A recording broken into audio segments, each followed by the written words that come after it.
Assalamualaikum warahmatullahi wabarakatuh. Gimana kabarnya anak-anak? Sehat? Alhamdulillah. Semoga kalian semua sehat selalu ya. Semoga dalam pelajaran kali ini kalian bisa fokus dalam pelajaran dan mengikuti pelajaran dengan baik. Oke, sebelum kita memulai pelajaran, marilah kita membaca doa bersama-sama. Marilah kita awali pembelajaran dengan membaca Al-Basmalah. Bismillahirrahmanirrahim. Oke, sebelum kita beranjak ke pelajaran, Bapak ingin mengabsen kalian semuanya. Bagi yang namanya disebutkan harap menjawab dengan hadir. Taufik Rohmana. Oke, berarti semuanya sudah lengkap ya. Sebelumnya Bapak ingin tanya, pernah nggak kalian di rumah itu melihat yang namanya proses kurban? Biasanya itu setelah Idul Adha itu ada namanya kurban, ya, kurban atau menyembelih hewan ternak. Ada yang pernah? Ada ya. Nah, itu merupakan salah satu syariat dari Islam. Ya, tapi kenapa harus setiap tahun? Kenapa harus setiap tahun kita jalankan dan kenapa sih ada, ya, kenapa sih ada ibadah ini? Oke, kita pada hari ini akan belajar mengenai kurban. Ya, tentunya kita akan belajar mengenai definisinya, mengenai pengertiannya atau hikmah-hikmahnya, cerita di baliknya, ayat-ayatnya, semuanya hari ini kita akan ulas dengan tuntas. Oke, semuanya siap ya? Ya, coba kalian perhatikan, kurban berasal dari kata koroba yang berarti mendekatkan diri. Maksud dari mendekatkan diri di sini adalah mendekatkan diri kepada Allah. Ya, selanjutnya dalam konteks Idul Adha, kurban adalah ibadah untuk menyembelih hewan ternak sebagai bentuk ketaatan kepada Allah. Nah, ini merupakan ibadah ini adalah merupakan penghambaan kita sebagai makhluknya kepada Allah Subhanahu wa taala. Oke, selanjutnya adalah perintah berkurban dalam Al-Quran. Perintah langsung dari Allah kepada Nabi Muhammad SAW, ya, yang juga menjadi dasar hukum pelaksanaannya. Jadi gak cuman perintah Allah kepada Nabi Muhammad, tetapi ada seluk-beluknya. Kenapa bisa diadakannya atau bisa terjadinya? Bisa Allah itu memerintah kepada umat Islam itu untuk menyembelih, yaitu pada kisahnya Nabi Ismail dan Nabi Ibrahim. Kenapa? Karena Nabi Ismail dan Nabi Ibrahim, ya, pada saat dulu, ya, dahulu kala itu Nabi Ibrahim diperintahkan atau bermimpi, ya, diperintahkan lewat mimpi sebanyak 3 kali untuk menyembelih Nabi Ismail. Tetapi ya, Nabi Ibrahim ragu dan akhirnya beliau menceritakannya kepada Nabi Ismail alaihissalam yang berupa anaknya sendiri. Nah, itu langsung dijawab oleh Nabi Ismail, iya, dilakukan. Kenapa dilakukan? Karena itu adalah perintah dari Allah. Oke, dari sini ya makna sosial dan solidaritas. Ya, jadi kurban itu gak cuman ibadah kepada Allah, tetapi juga punya makna sosial dan spiritual. Ya, makna sosialnya yang pertama membantu meringankan beban fakir miskin dan meningkatkan solidaritas sosial. Ya, tentunya dengan kita kurban, kita bisa berbagi bersama, kita bisa bergotong royong, kita bisa sama-sama merasakan kenikmatan dari Allah. Ya, betul ya.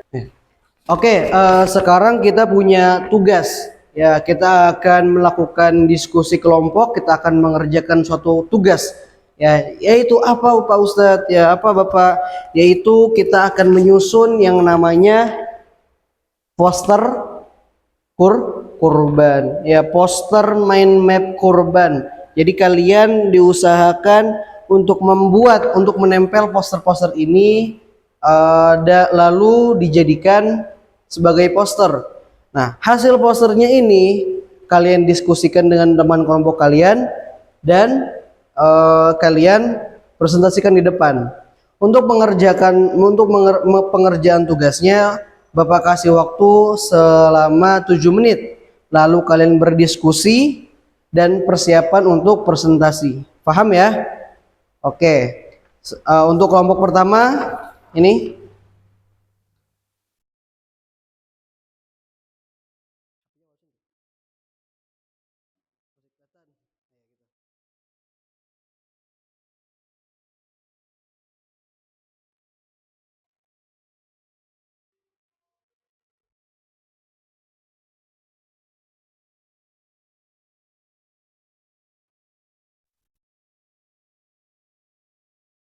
ada yang bisa dibantu nggak? Ada yang kurang paham? Kalau kurang paham bisa ditanya ke Bapak. Ini orang berakal, orang mukmin, ini adalah syarat-syaratnya ya. Jadi ntar dipahami. Ini syarat-syaratnya, Pak. Iya, ntar dipahami semuanya, ntar persiapan presentasi, oke?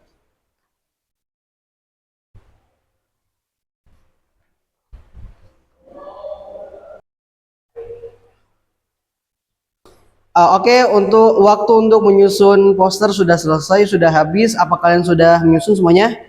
Oke, sekarang waktunya kalian berdiskusi. Ya, sekarang silahkan berdiskusi, lalu kalian bisa mempresentasikannya ke depan. Oke, silahkan. Oke, sekarang siapa yang sudah siap untuk berpresentasi? Oke, silahkan Kak Taufik bisa maju ke depan. Oke. Izinkan saya mempresentasikan hasil poster saya dari kelompok Taufik, yaitu pertama ketentuan sah orang berkorban. Daging hewan kurban dan darahnya itu sekali-sekali tidak akan sampai kepada Allah, tapi yang sampai kepadanya adalah ketakwaan. Demikianlah dan bentuknya untukmu agar kamu mengagungkan Allah atas petunjuk yang Dia berikan kepadamu, dan sampaikanlah kabar gembira kepada orang-orang yang berbuat baik. Nah, di sini ada. Oke, dari sini ada yang ingin memberi tanggapan? Oke, kamu ya silahkan. Oke, ingin bertanya? Ya, Pak. Oke, silahkan. Jadi syarat berkorban itu apa saja ya, Pak? Oke, pertanyaan yang bagus. Jadi sekarang kelompok selanjutnya bisa menjawab. Ya, silahkan. Jadi syarat berkorban adalah disunahkan bagi mereka yang mampu, yaitu yang memiliki harta untuk menyembelih hewan kurban dan lebih dari kebutuhannya dari hari Idul Adha.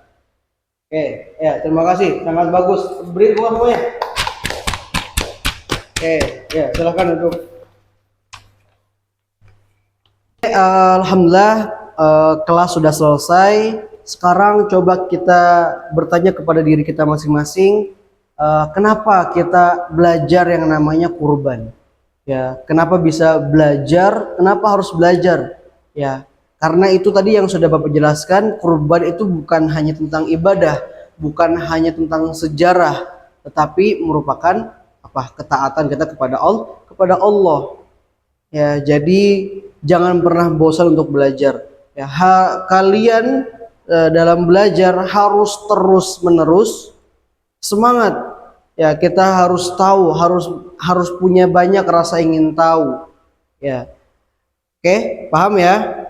Oke, habis ini tugas dari Bapak ya, untuk poster ini silahkan kalian posting, silahkan kalian foto dan posting ya nantinya di status WhatsApp masing-masing. Oke, paham ya? Oke, sampai sini ada yang ingin bertanya?